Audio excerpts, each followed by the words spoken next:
Oh, hi, Pauline and Andrea. We are waiting for the program to start. It was supposed to start at 3, but I think people are just still coming back from lunch. Okay, no problem. So as soon as it starts, we're just waiting on everybody just to return from lunch. That's fine. We're logged on anyway, so I'm just speaking to the signers because they're waiting because it's supposed to be 3 o'clock.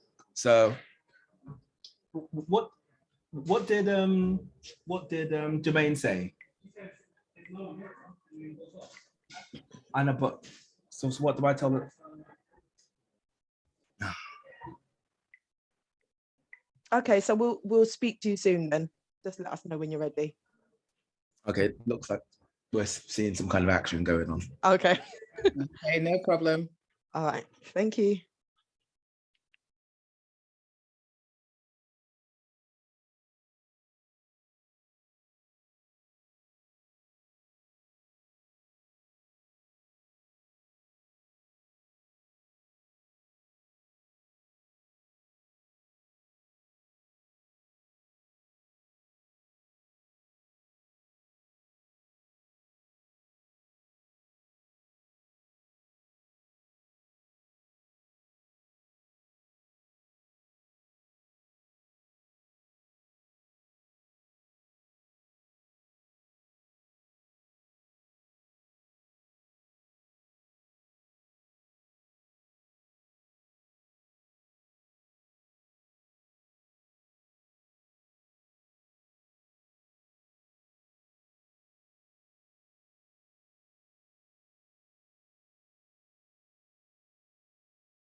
Oh.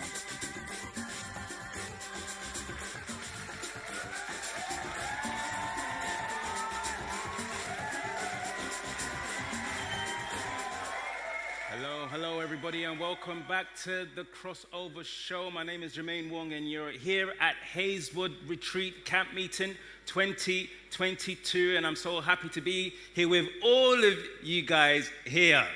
It is a nice day. If you're actually inside, what are you doing? I'm glad that you're here, but what are you doing? The sun is shining outside. It is hot. England, London doesn't get this very, very often.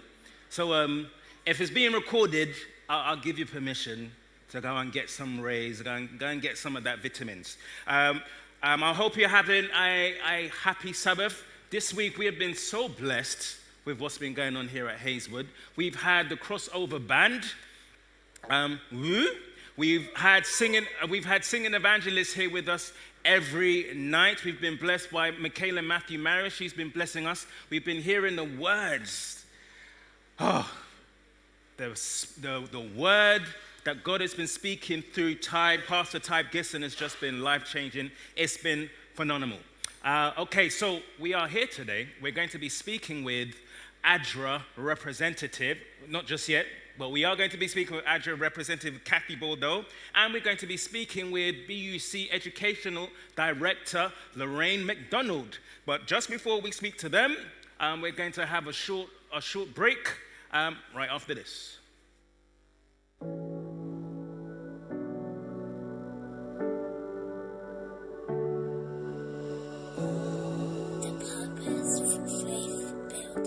The purpose for faith shielding. The purpose for galvanization. The purpose for organization. The purpose for colossal lessons. The purpose for the gospel message.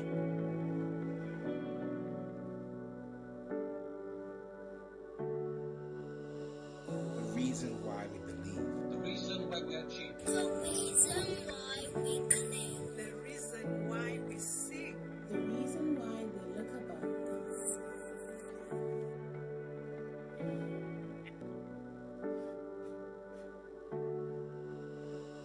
The motive for true praise. The motive for loving neighbours. The motive for welcoming strangers. The motive for serious giving. The motive for fearless living.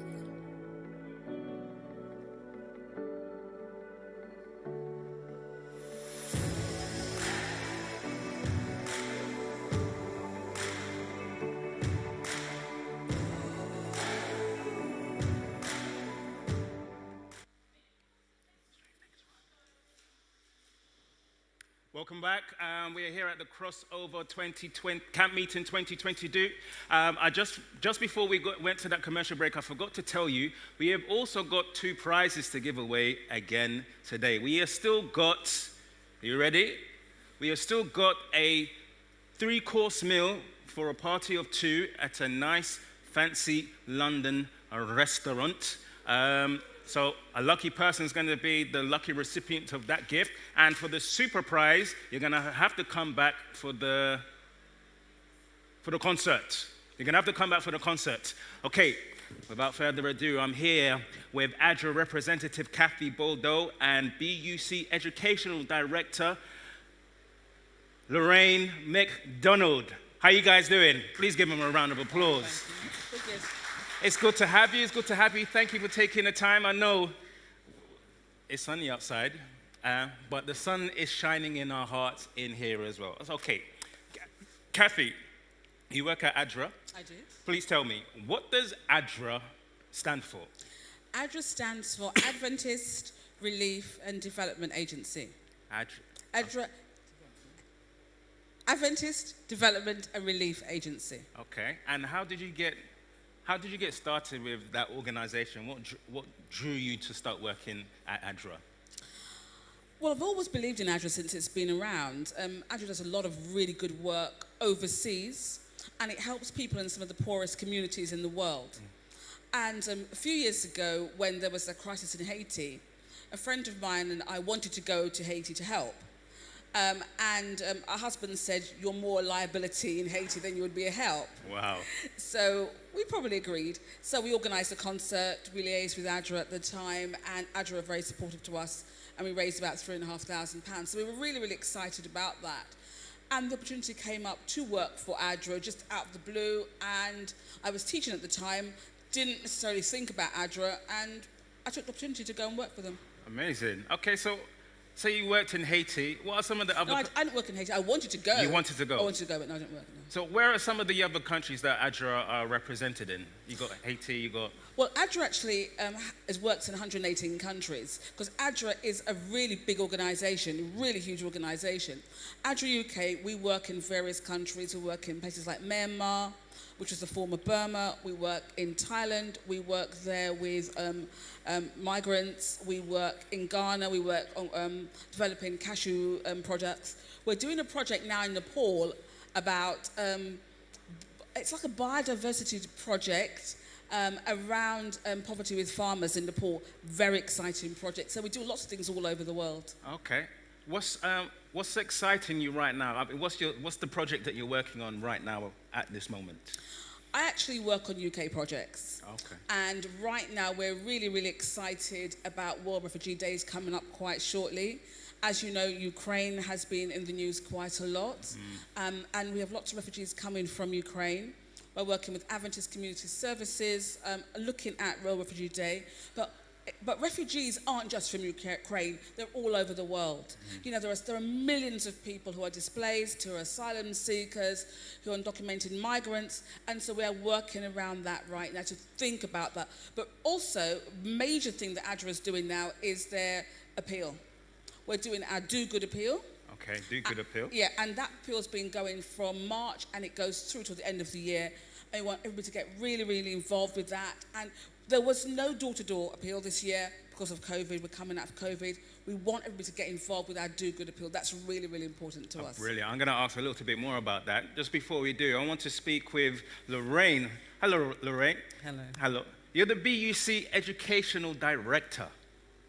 What does that mean? What does that mean? That's a mouthful. What does that mean if I was 5 years old? What does the Educational Director do on a day-to-day basis? On a day-to-day basis, I oversee the 7 schools that we have represented across the union.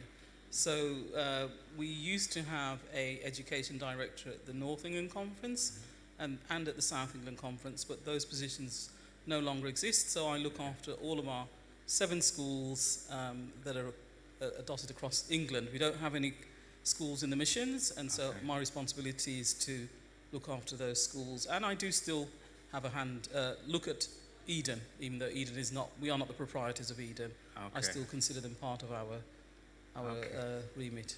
So when you say look after the schools, what does that entail? You make sure that obviously they have the staff, they have enough resources. What is it that you do to look after us? Well, I've only just started in the job. I started in February of this year, and my vision is to raise the standard of education. Most of our schools are rated as good by Ofsted and the Independent Schools Inspectorate, but we can excel and become outstanding schools. Yes. So that's my vision, to return our schools to God's original blueprint and excel and become outstanding schools. I like that. I heard an amen I think. Return our schools to God's original standard and to be outstanding whenever we get inspected. Absolutely. Absolutely. Okay. Kathy mentioned working with Ukraine, and I know that you're doing some specific work with Ukrainians at the moment. So, as part of the work that the Community Services Department are doing from the union level, we are working to see as schools how we can support the refugees coming from Ukraine. So I am speaking to my counterpart in Ukraine, and they have 24 Adventist schools in Ukraine. And so some of those families, one of them which are staying with me, you've got a Ukrainian family staying with me. Yeah. Amen. And so they are coming over, and we are trying to see whether we can absorb some of the children into our schools. So last week we were successful one of our schools in Grantham, Dudley House School, received a student, a Ukrainian student, Adventist Ukrainian student, and the government will pay for them to be at our schools. Wow. So we're hoping that we can do more of that. Okay, brilliant. Okay. Going back to you, Kathy. So ADRA, young person, any person, they want to get involved. They've given you a call and they said, Kathy, I want to get involved in what you're doing. How can I get involved? One of the things ADRA does is we work with Newbold College. Newbold College offers a year in service and mission, and ADRA UK and ADRA Europe actually work alongside them. So the students spend some time in the classroom and some time out in the field. During the pandemic, that wasn't successful because Newbold didn't offer the course. Before Newbold, we ran it with them for 2 years, and we did actually do some of the teaching this year. The students will go out to some places in ADRA Europe this particular summer. So if somebody does actually want to do that, it's a year-long program, and bursaries and funding are available from the Trans-European Division. So that's the best way. So they get the theoretical knowledge and also the practical experience in the field.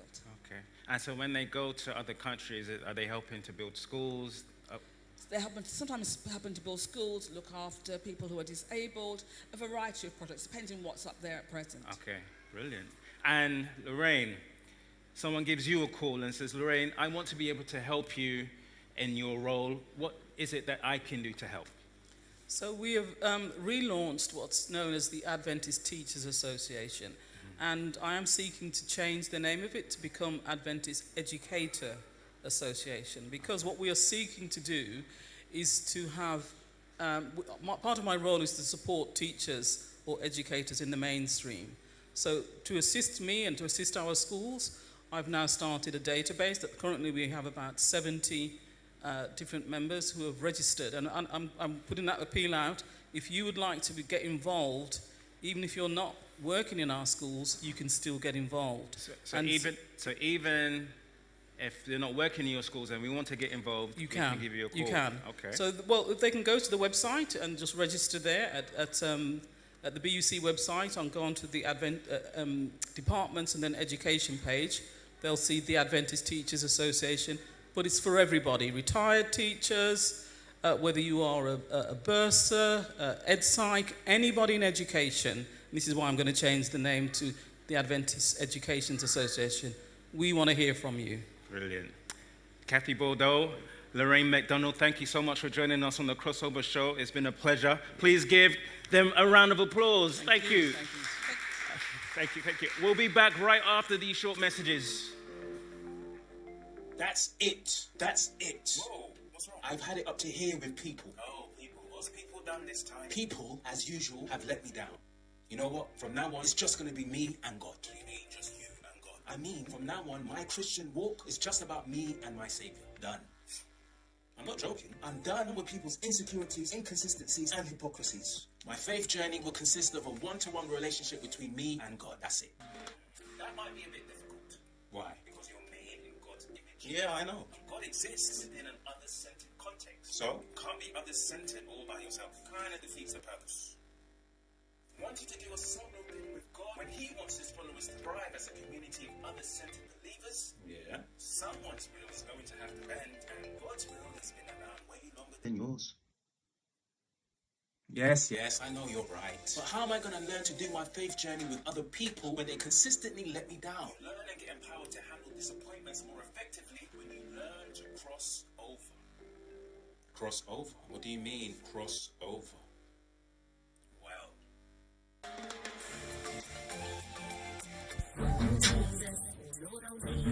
so your mum, Mary of Nazareth, a.k.a. the Virgin Mary. And your other names? There's so many. Emmanuel, the Rock. I had it way before this. Siblings? Yes, I have biological brothers and sisters. Favorite cut? I really like the Lion of the tribe of Judah, but the one that suits me best is the Lamb slain for the sins of the world. A great accomplishment. The creation of mankind. A proud moment. Wait.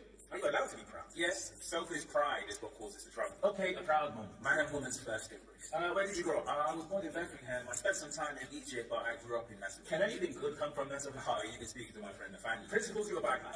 Love and freedom of choice. Why those two? Because love cannot be forced or coerced. Okay, last question. What are you looking forward to? Drinking wine with you in the earth made new.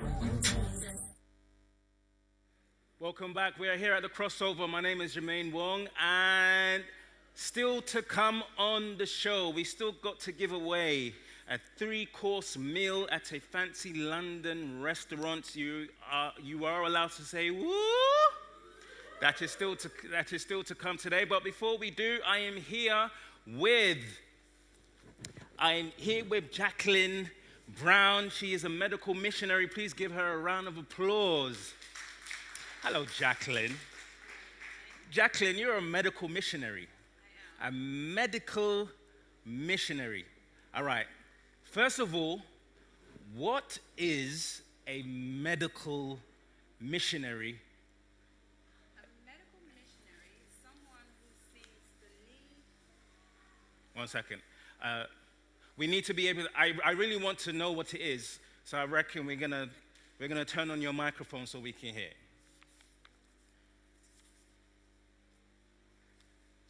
Yes?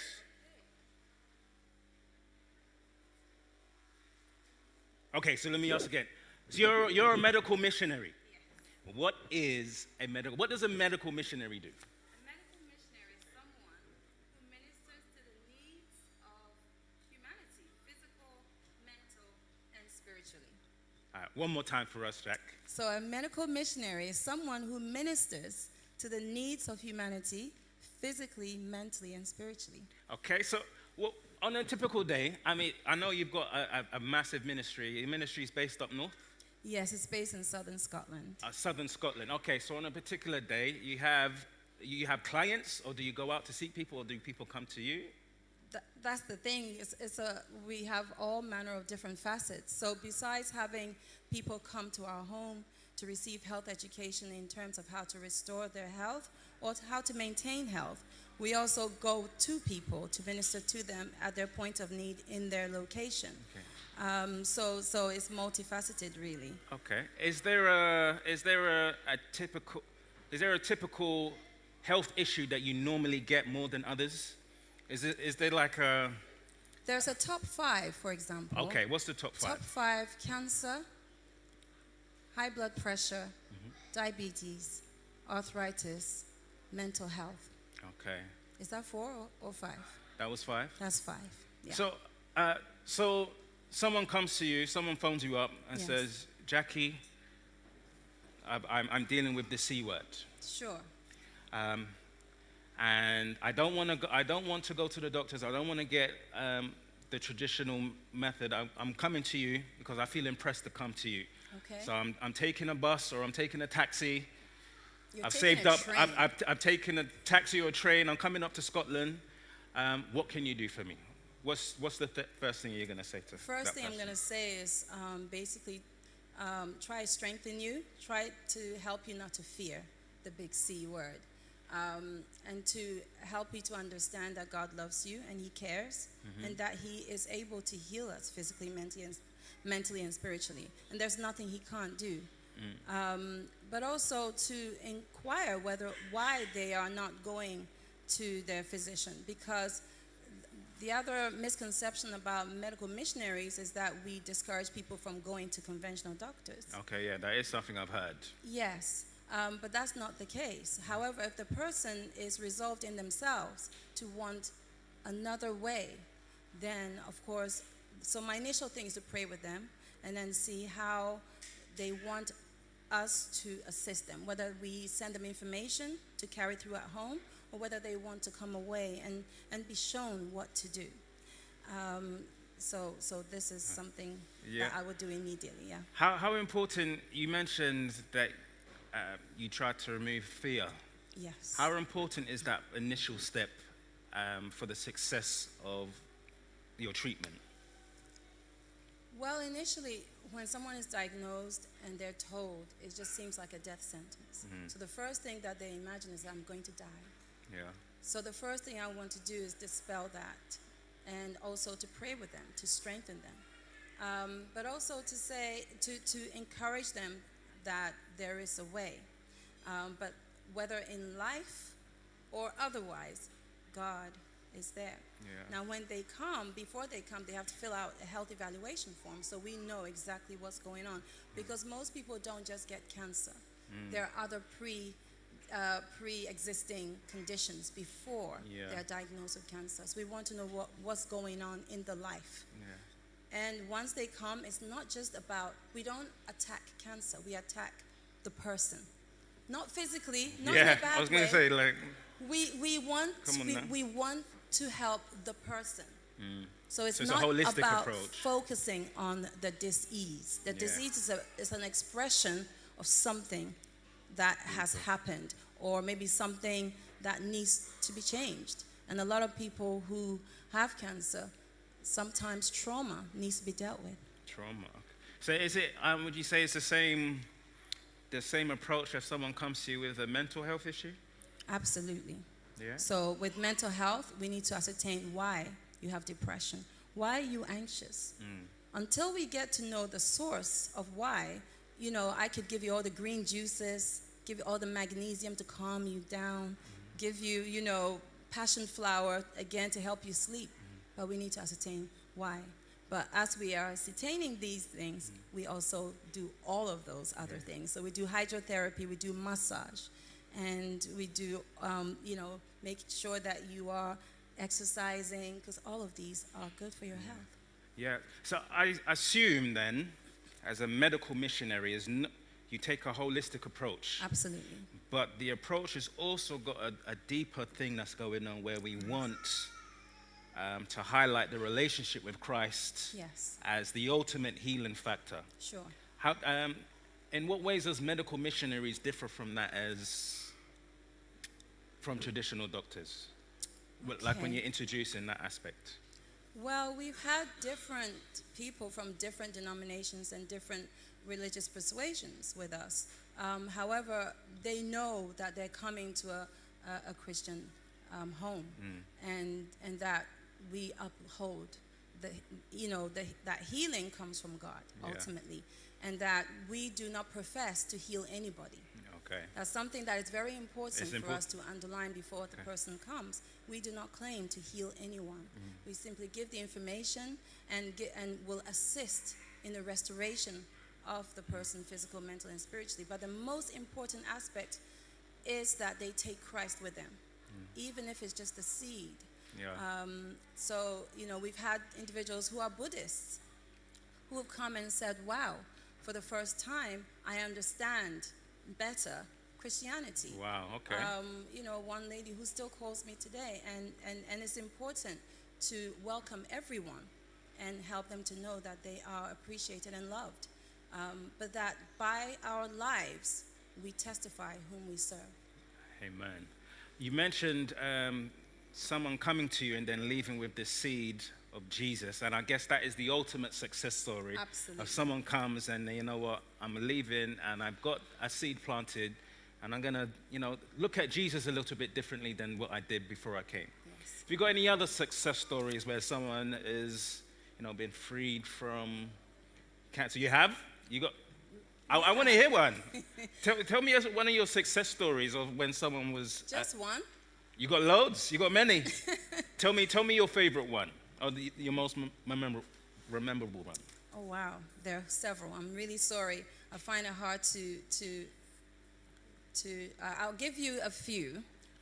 Okay, someone who was in a wheelchair and then walked. Wow. So they came to you in a wheelchair. And they left walking on their two legs. Yes. Amen. Amen. We can say amen, people. That's not a small thing, you know, people. That's a big deal. Someone who was diagnosed with breast cancer, and then how long after? Maybe 18 months later, couldn't find the cancer. Wow. And that's because of the treatments that you was given. That's because of the holistic approach. The holistic and of course approach. The power of God. Wow. Yeah. So we got walking. Yes. Breast cancer. Yes. You can give us a few more. You said you had loads. Go Another person who, when she came, and this is quite recent, a beautiful young lady, could hardly walk. She was very, arthritic pain, especially in her feet, in her hands, in her elbows. in her shoulders. She was just in pain, and she had been in that situation for some time. And she was very afraid. And within a week, she was walking. I mean, the first time when we did a walk, just a short walk down the road, she came back and her feet had swollen. So she was like, oh no, this is why I don't walk. But we did a hydrotherapy on her feet and gave her a foot massage and gave her a white willow bark for the pain and just prayed with her. The next day, the pain was gone, the foot had restored, and for the rest of the time, she walked every day. And every time she came back, she just said, is this me? Is this for real? And she is still doing very well. I spoke to her just last week, and she is continuing with the program. My heart, Jackie, my heart is actually being warm because I know within our circle sometimes a question is asked, why isn't there any healings taking place in this like how it is in the Bible? But listening to you speak, you're letting us know that healing is definitely taking place. There's still a balm in Gilead. There's still a... All right, so my wife, you might be able to help me. My wife complains that I have cold feet when I get into bed. Okay. And it's becoming a bugbear for me, man. So, Jackie, yes. Can you help me? What can I do about my cold feet so I don't annoy my wife when I get into bed? Cold feet might suggest that you have a bad circulation. I'm so sorry, Jermaine. Bad circulation? Bad circulation. What can I do, Jackie, about my bad circulation? You need to do hot and cold alternating showers. That helps your blood to move and equalizes your circulation. Or you can do a hot foot bath before you get into bed. Hot foot? All right, I like the sound of that one better than the hot and cold. But I will do the hot and cold showers. You could also have cayenne pepper tea, perhaps once a day, to help move your blood. Yeah. Yeah? Exercise, and most importantly, drink water. All right, so exercise, good blood circulation, hot and cold showers. Yes. Hot foot bath. Yes. Drink water. Drink water. Yes. And that should sort me out. Absolutely. Your wife will be very happy. All right. I'm for you, babe. You see the things I do for you, boo? You see it? Okay. Ladies and gentlemen, we've been here with Jacqueline Brown. Thank you so much. Please give her a round of applause. We'll be right back after this short message right here. Jesus, my friend, I've been wondering about you. Okay. If you've seen me, you've seen the Father. You're the one who said that, right? Uh-huh. Does that mean you're jealous like the Father too? Absolutely. Oh, wasn't the answer I was expecting, to be honest. No? No. I've had a lot of arguments with people over this very topic. You don't think there's a bit of a discrepancy with you being a God of love and a God of jealousy? I hope you and your friend haven't confused what my jealousy is, Jay. What's there to confuse? You know I'm not jealous of you. I'm jealous for you. What's the difference? The God of wood, stone, fire, the sun, the moon, and any other thing out there that people elevate as God does not and cannot truly give you what your heart desires. The Father and I are passionately jealous for you because there isn't any other God that can truly give you what you want. How many commissioners are represented? Like the bad rap.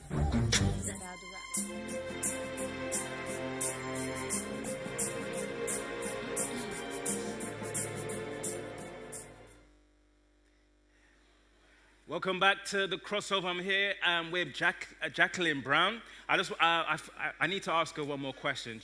Jacqueline, yes. Your ministry is powerful. People are being healed. And I know, before I ask you this question, I want to ask you, are there any complications that you have to suffer with misconceptions about what it is that you do?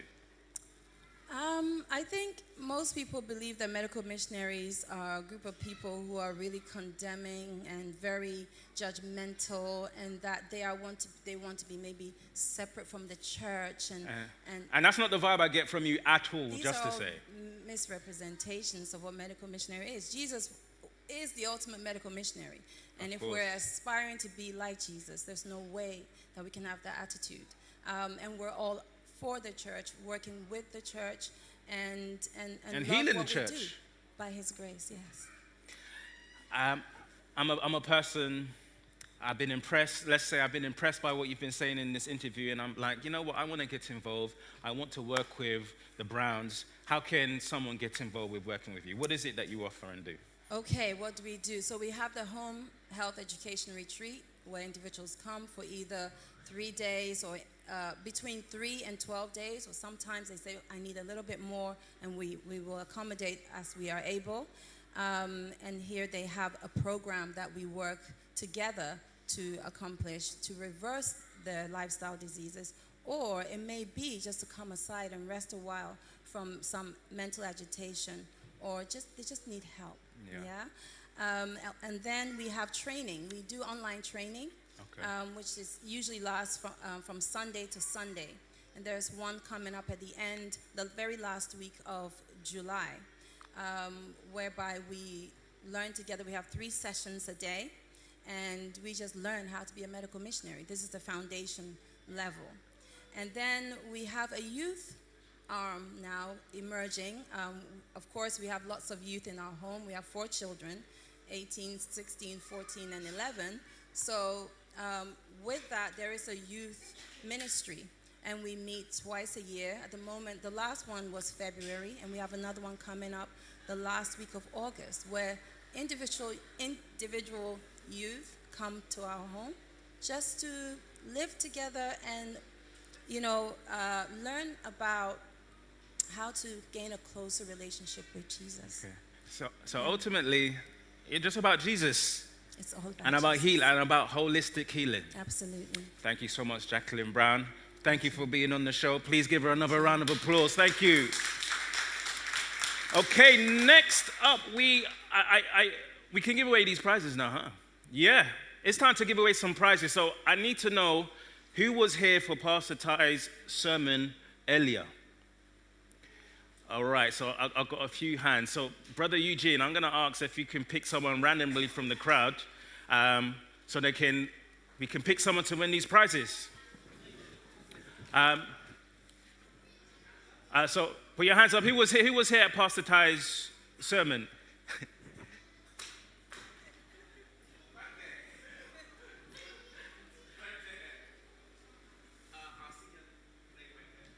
Yes, you're going to have to come to the front. Please give her a round of applause as she comes to the front. Okay, right here.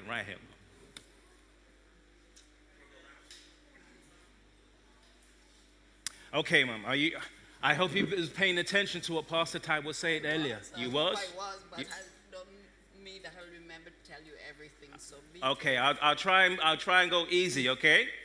All right, so at the beginning of Pastor Ty's sermon, he has this ritual that he does. He comes up, he plugs in his laptop, and he says, what a blessing.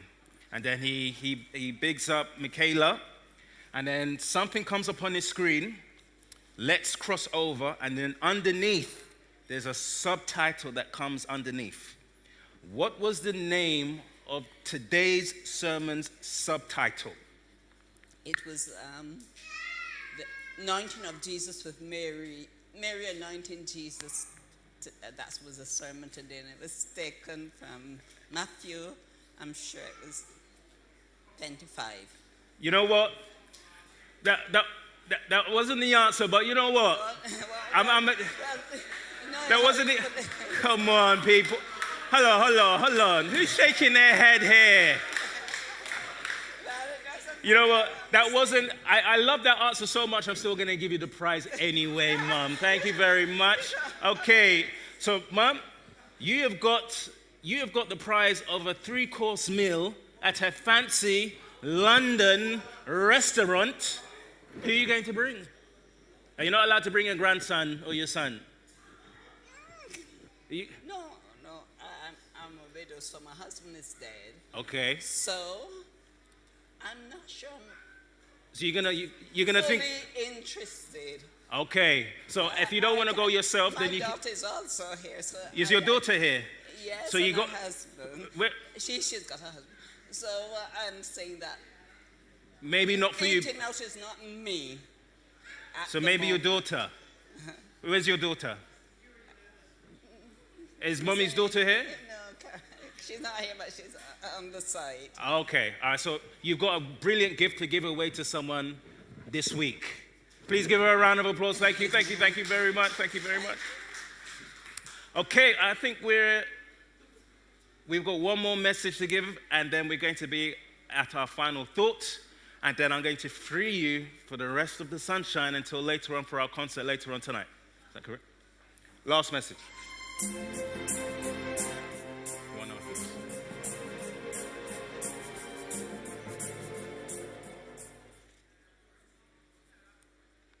One after this.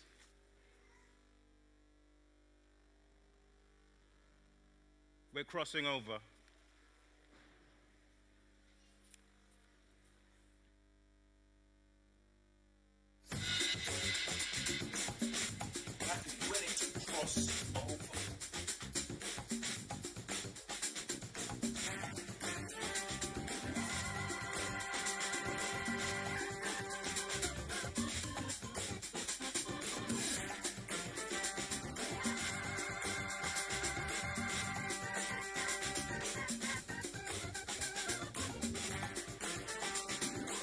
Cross over.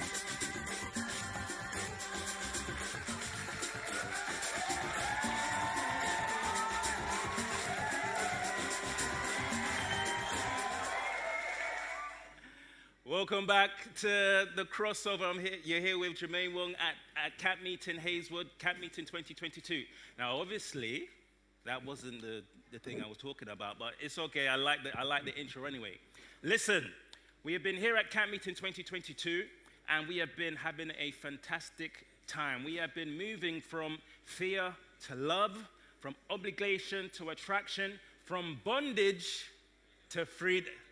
You guys were paying attention. That's what you was waiting to hear, isn't it? From bondage to freedom. All in promoting this one thing. The attraction of Christ is all what's needed to motivate the goodness within us. The attraction of Christ. We thank you for joining us. Thank you again, Jacqueline Brown. We thank you again, Lorraine. We thank you again, Kathy. And we're hoping to see you again later on at the concert this evening. You take care.